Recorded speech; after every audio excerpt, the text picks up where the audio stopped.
Bom dia, turmas. Tudo bem com vocês? Bom, primeiramente, só quero falar com vocês porque nós vamos mudar um pouquinho a nossa forma de ter a interação.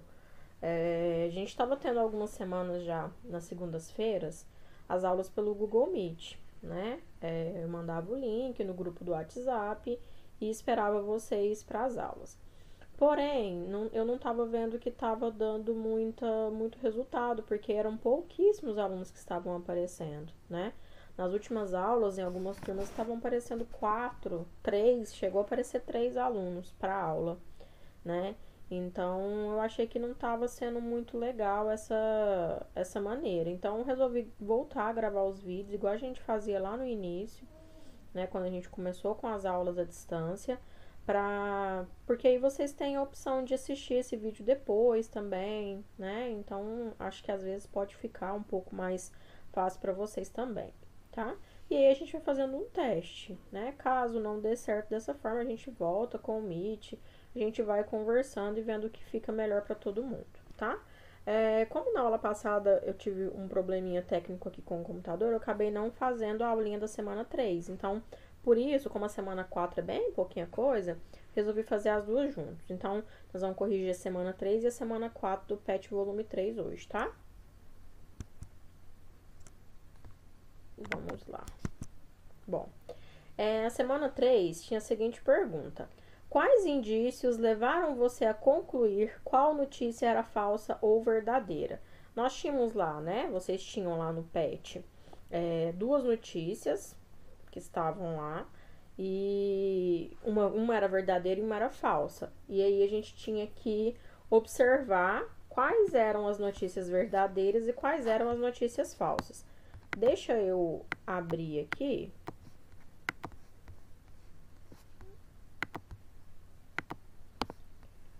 O PET, só pra gente visualizar, porque eu acabei não tirando print dessas primeiras notícias aí. Então, era uma falsa e uma verdadeira. E aí tinha lá a perguntinha, né? Porque qual era a primeira, qual era a falsa e qual era a verdadeira.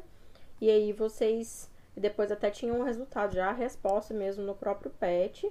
E a gente só tinha que analisar essas reportagens depois, esses sites que estavam lá, né? Então vamos lá, tá lá na semana 3.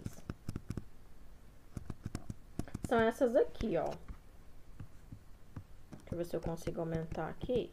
Aí. São essas aqui, ó. Então, aqui a gente tinha um site, né? Canil Casa Dorta. Tinha aqui um anúncio de uma TV, Smart TV 40 polegadas Full HD Samsung 40K. O valor, né? Venda aqui, como se fosse um site de venda mesmo.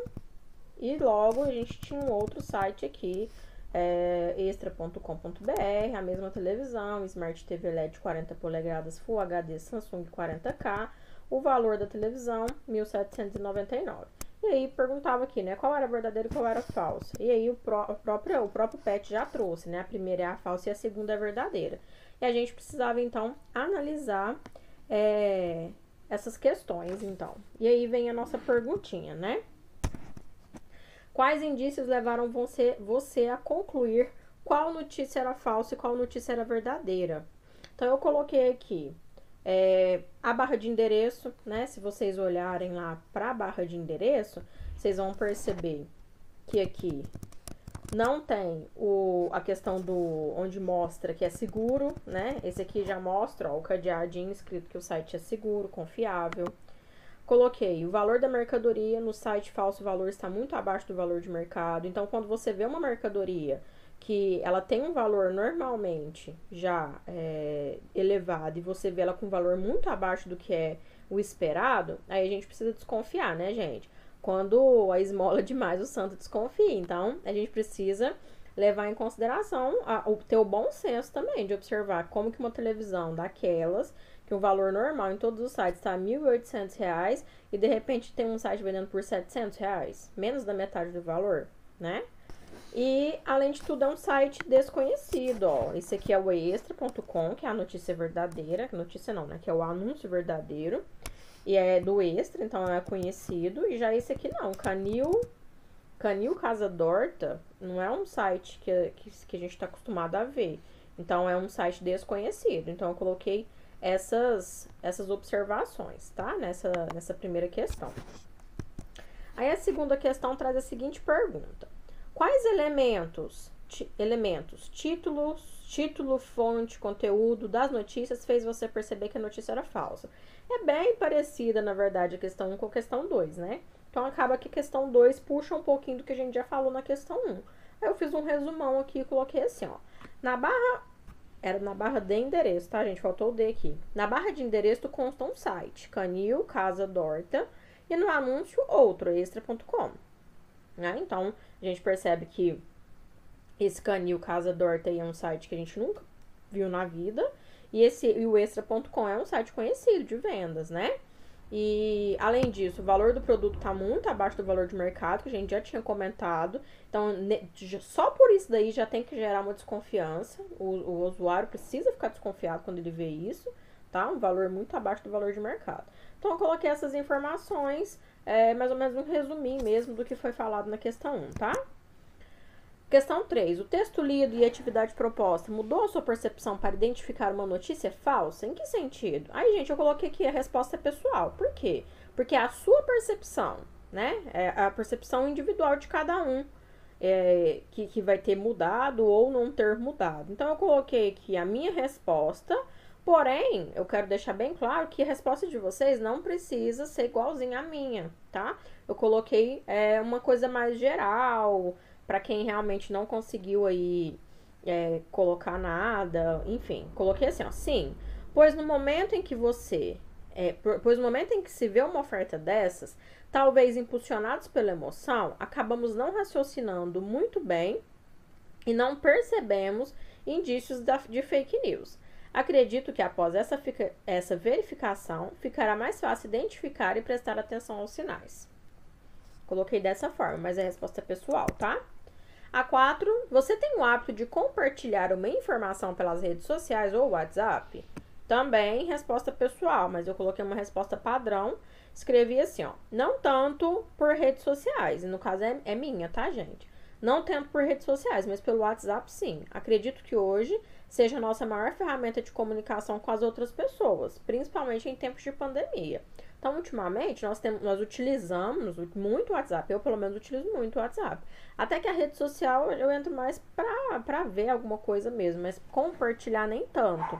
Então, na maioria das vezes, o que eu uso mais é o WhatsApp. Então, aí vai ficar a critério de cada um, tá?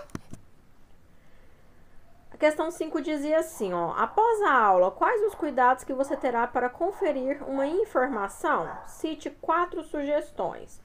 Então, gente, após verificar tudo isso, observar tudo isso, você precisa citar 4 sugestões. Eu coloquei aqui algumas e aí também, se alguém quiser colocar mais, não tem problema, tá?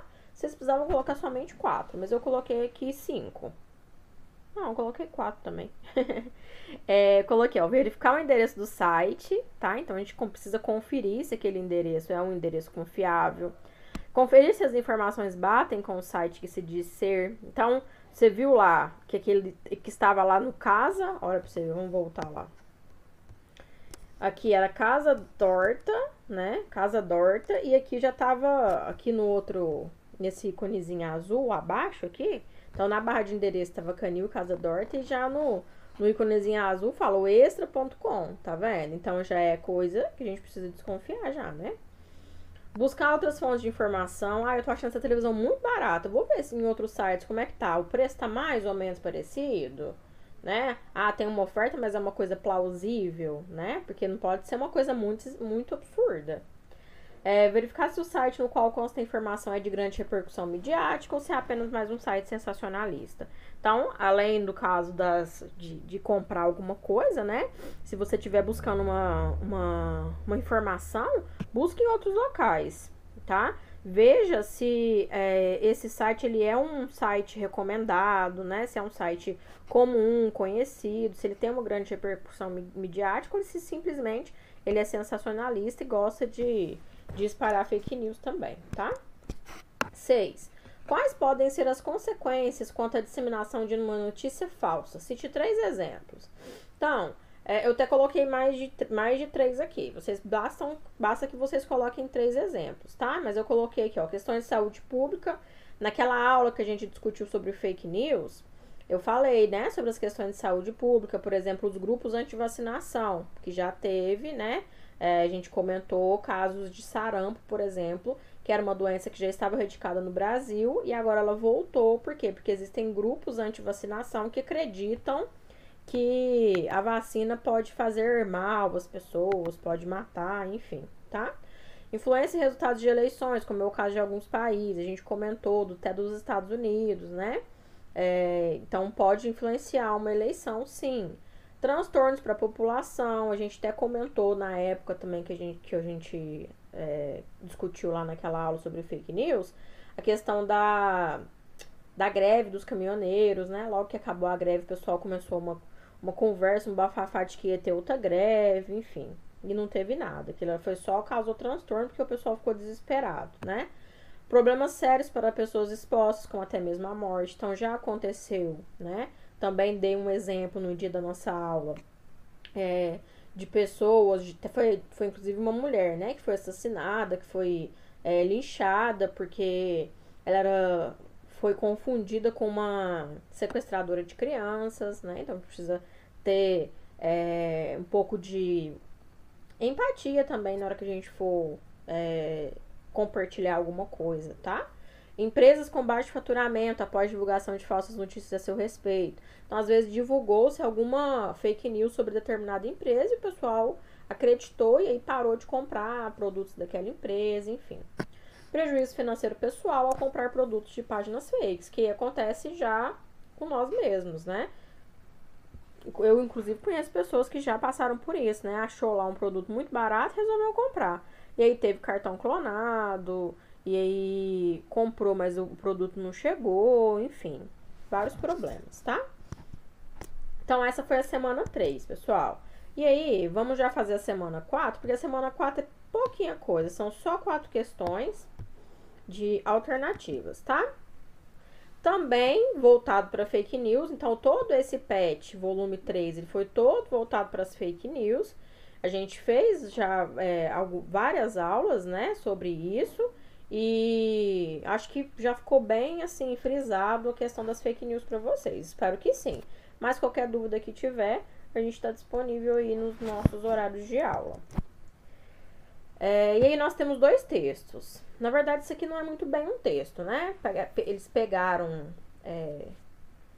imagenzinhas de vários textos e jogaram aqui. E aí a gente vê só mais mesmo são as manchetes, né? Golpes pela internet em tempo de isolamento social. Aí tem aqui Programa Auxílio Cidadão 2020, Netflix grátis no período de isolamento e isso aqui. Aí depois tem o outro. Texto 2. Pesquisa busca pessoas que sofreram golpes pela internet durante a pandemia. O objetivo é entender como funciona esse tipo de crime para poder combatê-lo. Segundo a pesquisa nacional por amostra de domicílios produzida pelo Instituto Brasileiro de Geografia e Estatística, publicada em abril, o número de brasileiros com acesso à internet no fim de 2018 era de 135,9 milhões. Significa que apenas 54% da população possui em mãos todas as facilidades oferecidas pelo web. Os benefícios do uso da rede, porém, também trazem outras consequências, como golpes virtuais. Para entender como esses golpes têm se propagado durante a pandemia de Covid, pesquisadores da USP buscam voluntários. O estudo é conduzido pela professora Daniela Oswald, da Escola de Comunicação e Artes, da USP, e pela estudante Marcele Pedroso. O objetivo é compreender como as mensagens enganosas contendo golpes atuam, por quais redes sociais são enviadas com maior frequência e como reagem as pessoas que as recebem. Algumas dessas mensagens enganosas, por exemplo, eram compartilhadas por pessoas que acreditavam estar enviando informações sobre o auxílio emergencial disponibilizado pelo governo federal para brasileiros de baixa renda. O link, entretanto, encaminhava o usuário para revelar informações pessoais para endereços desconhecidos. A participação na pesquisa é voluntária, mas a contribuição é de grande ajuda para o... eu não consigo ler aqui. Grande ajuda para o Estado, que está sendo desenvolvido e seus resultados, que podem conscientizar sobre os golpes cibernéticos e gerar prevenção. É sobre o estudo, tá, gente? Desculpa, não é sobre o estado, não. Seguimos. Aí vem a pergunta número 1. O principal assunto dos dois textos é... Então, nós temos as seguintes alternativas. Prevenção à Covid? Os textos falam sobre prevenção à Covid? Não, né, gente? Fake news durante a pandemia? Ele está falando de fake news? Especificamente de fake news? Também não. Crimes na internet durante a quarentena? Ou pesquisas para combate à Covid-19? Lembrando que nós estamos falando dos dois textos. Um até fala de pesquisas, mas o outro não. Então, os dois, um assunto que é comum aos dois textos, crimes na internet durante a quarentena, tá? Então, a resposta da número 1 é crimes na internet durante a quarentena. 2. O objetivo do primeiro texto é conscientizar pessoas a manterem isolamento social? Nenhum texto fala sobre isolamento social, tá, gente? Alertar as pessoas sobre as fraudes pela internet? Vender produtos da Netflix ou promover ações de auxílio emergencial?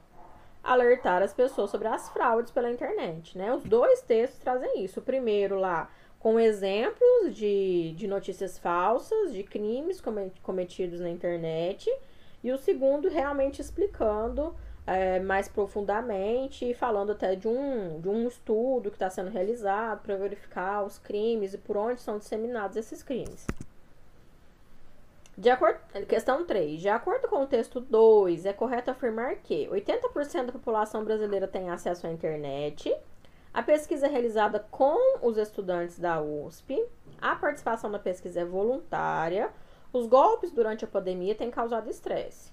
80% da população brasileira tem acesso à internet? Não fala isso no texto, tá?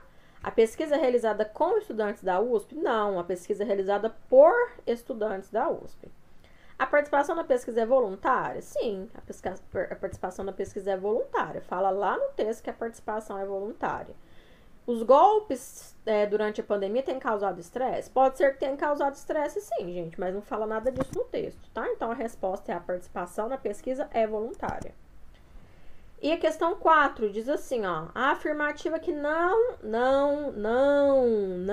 observem o não, tá? Não expressa o objetivo do estudo da USP é compreender como as mensagens enganosas contendo golpes atuam, levantar o número de pessoas que receberam benefício emergencial, verificar como reagem as pessoas que caem nos golpes ou verificar quais redes sociais são utilizadas com maior frequência para os golpes. Resposta certa: levantar o número de pessoas que recebem o benefício emergencial. Não é esse o objetivo da pesquisa, gente. Então, ela vai sim compreender como as mensagens enganosas estão atuando, como as pessoas reagem a esses golpes, quais são as redes sociais que são utilizadas com mais frequência para acontecer os golpes, tá? Então, dessas, a única que não tem nada a ver é levantar o número de pessoas que recebem benefício. Tá? Então, essa é a resposta certa. A questão 5, pessoal, não tem como a gente corrigir, por quê? Porque pede para você produzir um cartaz, tá? Então, produzam os cartazes, tá? Mandem para mim lá no Google Classroom, junto com a atividade, com a semana 4, que eu vou dar uma olhadinha em todos os cartazes, tá? Que tal fazermos uma campanha para diminuirmos com as notícias falsas? Produzam cartaz para seus amigos e familiares, que tem o objetivo de informar como as notícias falsas podem influenciar nas decisões e vidas das pessoas, ou como os golpes podem fazer com que caiam em armadilhas e levem prejuízos. Faça revisão, né? Distribua o cartaz com seus familiares, se puder, publique nas redes sociais, faça parte dessa disseminação e ajude a diminuir as fake news. Então, quem quiser postar na rede social, me marca lá no Facebook, né? Quando postar, pra gente conseguir, às vezes, ajudar um pouco também a diminuir as fake news, tá bom? Gente, semana 4, tô criando daqui a pouquinho pra vocês. Na hora que vocês verem o vídeo, já vai estar lá criadinha a pasta, tá? No Google Classroom, vocês entrem lá no Google Classroom e já pode postar a semana 4 também. Até sexta-feira, tá? Final de semana, eu vou fechar já essa semana 4, vou fechar o PET completo para passar para a direção da escola, tá? Então, por favor, enviem envie no máximo até sexta-feira para me ajudar, tá bom? Espero que consigam aí fazer as correções das atividades certinho. Qualquer coisa eu estou lá no chat do Conexão Escola ou no grupo do WhatsApp, tá bom? Beijo e boa semana.